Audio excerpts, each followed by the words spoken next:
this point, I'd like to try to solicit some questions out here for any of the participants or the either team. I think what we'll do is have you ask your question, and then the team will decide who will respond to it. Yes, you got a question? Yes, I have a question. Yeah, my question is, I'm assuming that you guys don't know what's going on. What do you think about the new immigration law that came up on January 20th? In the United States? Yes, about illegal immigration. What are the details of the law? It's even harder for illegal people to get in and get married in this country and to stay here. Do you want to know like the team stance or the personal? Yeah, you think Okay. that's good? I would say. Okay. We would say that the law doesn't address the underlying problems inherent with immigration. It doesn't do anything to address the causes of why people are trying to come here illegally. It's an attempt to sort of plug a hole in the dam of the strain on social safety net, but it's not addressing the overlying implications. And we would probably agree with that and say that it's just an expensive way to stop the flow of labor that's not even helpful to the United States economy. Thank you. Thank you. Yeah, over here. Yeah, Rebecca, I think a question for you. You were mentioning China and the standard of living improving there. Do you have any statistics as to what strata in that economic is actually benefiting from that standard of living? Is it the lower strata, middle, upper? That was overall the average of the standard would be fivefold increase. It didn't break it down by the strata, but I would say obviously the rich are getting rich, but that is affecting the lower and middle classes as well. So you do think there is a trickle down in China? The study that I used was suggesting that there was, yes. Yes, over here. A couple of months ago, there was a very interesting development in China. The Chinese government, in a departure from past practices, announced a proposed revision to the labor laws and invited comment on it. The proposed revisions will give labor unions in China more collective bargaining rights and, in short, give them more clout.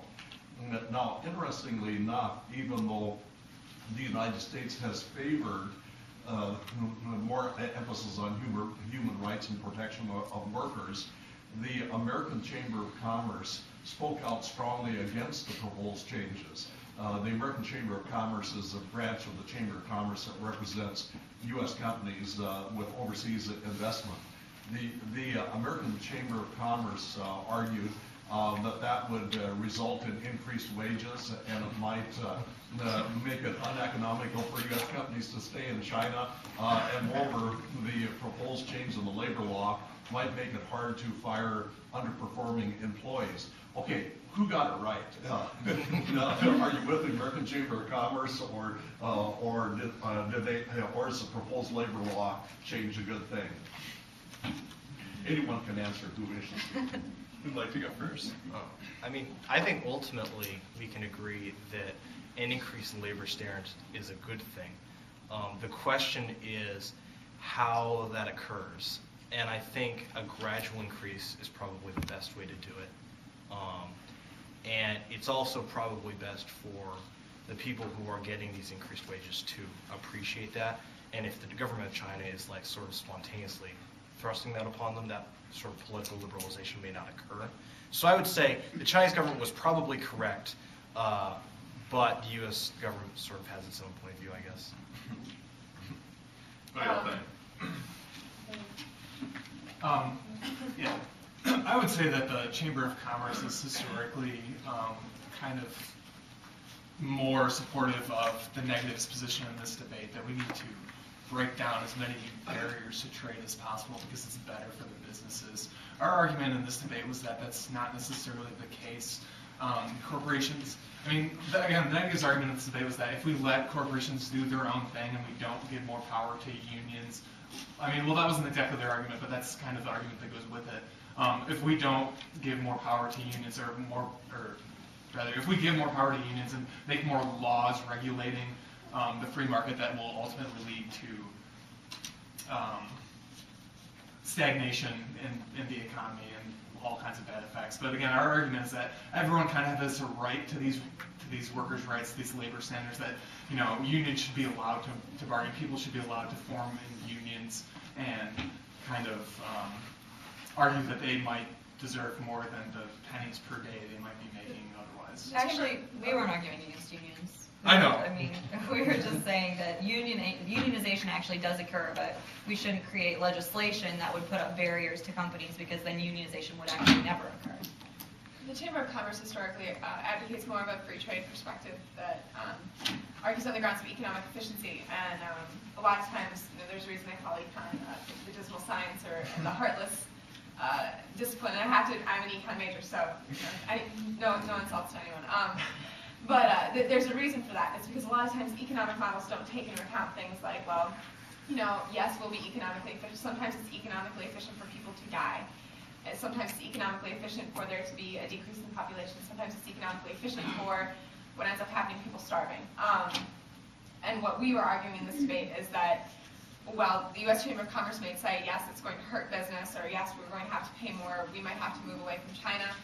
Our ending argument is, but there are other issues that are more important that supersede that concern. Yeah. So there seems to be some disagreement around the margins, so maybe we need to get to one of the core elements of the dispute then. Under a free market model, is there incentive for private businesses to protect the standards of living for their workers, irrespective of state intervention? And if there is such an incentive, then why don't they do it?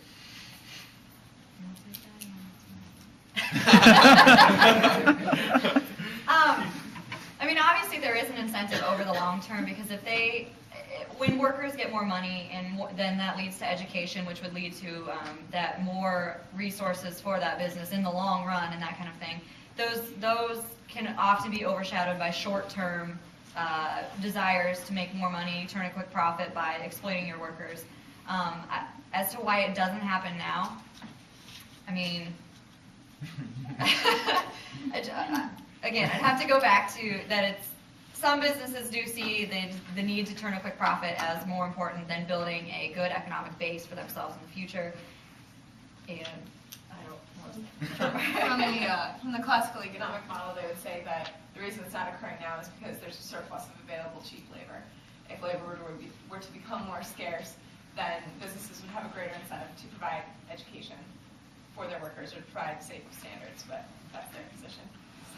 I would say that workers' rights and labor standards are in general more beneficial to countries' economies more so than the bottom line of corporations. A lot of the big multinational corporations we see today aren't necessarily beholden to one country's economy. They sort of are trying to maximize their profits on a global level. So it's not necessarily the benefits of workers' rights are more stabilizing to a country's economy. I quoted a policy brief in my speech that said, if we give better wages and better workers' rights to people, it'll kind of stabilize the local economy by kind of closing the rich-poor gap. But that might not always be in the best interest of corporations to do that. I think is one of the reasons why we're not seeing that. Well, I saw a couple more hands. I'm afraid we're out of time. I would be happy to sit here for the rest of the afternoon and pester these folks. It would be quite fun. But alas, we can't. Thank you all very much for attending. We sure appreciate it.